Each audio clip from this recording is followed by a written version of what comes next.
بسم اللہ الرحمن الرحیم۔ السلام علیکم فرینڈز۔ مریم نواز کی طبیعت کیسی ہے؟ ان کو کون سی بیماری لگی ہے؟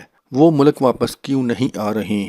کیا ان کو کینسر ہو گیا ہے؟ یہ وہ سوال ہیں جو زبان زد عام سننے کو ملتے ہیں۔ آج کی ویڈیو میں ہم اس حقیقت سے پردہ اٹھائیں گے کہ مریم نواز کو اصل میں کیا ہوا ہے، ان کی طبیعت کیسی ہے اور وہ پاکستان کب واپس آئیں گی۔ لیکن ویڈیو میں آگے بڑھنے سے قبل جن دوستوں نے میرا چینل سبسکرائب نہیں کیا وہ کر لیں اور گھنٹی پر بھی کلک کر دیں تاکہ میری نئی ویڈیوز آپ کو بر وقت مل سکیں۔ دوستو، مریم نواز کی بیماری اس وقت ہاٹ ٹاپک بنا ہوا ہے۔ ہر کوئی مریم کے بارے میں فکر مند ہے۔ کہا جا رہا ہے کہ انہیں کینسر جیسا جان لیوا مرض لگ گیا ہے، لیکن اس حقیقت سے مریم نواز نے پردہ اٹھا دیا۔ انہوں نے کہا کہ میں اپنی صحت سے متعلق بات نہیں کرنا چاہتی تھی، لیکن رومرز پھیلائی گئیں، اس لیے مجھے لب کشائی کرنا پڑی۔ مجھے کینسر ہو گیا ہے، ایسے ہی رومرز پھیلائی گئیں، ویڈیو وائرل ہو رہی ہیں کہ مریم کو کینسر ہو گیا ہے۔ میں انہیں بتانا چاہتی ہوں مجھے کینسر نہیں ہوا، مجھے پیراتھائرائیڈ کا مسئلہ ہے۔ یہ ایک ایسی بیماری ہے جس کا علاج پوری دنیا میں صرف 2 ممالک میں ہی ہوتا ہے۔ اس کا علاج انگلینڈ میں بھی نہیں ہوتا۔ سوئٹزرلینڈ اور امریکہ ایسے ممالک ہیں جہاں اس بیماری کا علاج ممکن ہے۔